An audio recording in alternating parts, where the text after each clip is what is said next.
Here we are, Mr. Mike Bover. All right. How much snow do you think we get out here about right now? 15 inches. All right, here we are, Winter Storm 2016. Mr. Bover and I, just waiting for some snow to shovel after the blower. And how's the density of the snow? Heavy and wet, a mix? Fluffy on top, heavier on the bottom. I'm out here with Mr. Satish Parwar, Jim Bover, and his son Mike Bover.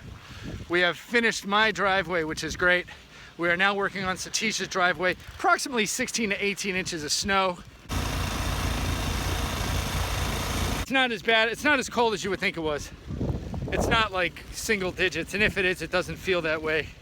I only have on a t-shirt, a sweatshirt, and a hoodie, and a Canadian Goose jacket, which is working out very well. These guys are working overtime.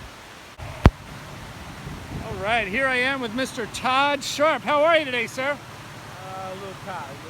We started plowing at 4 in the morning. It's now 3 in the afternoon. Wow. Anything we can do as residents of the township to help you or make your job easier? Yes, there is, as a matter of fact. Sure. If you can keep your cars off the road, please. Keep your cars off the road, please. That's that's like the #1 thing. All right. Mr. Sharp, as always, sir, it's a pleasure. Pleasure mine, all mine. I'll see you when I see you. All right, thank you. Peace out. All right, let me get over there. Good job, Satish. Nice work. All right, how was it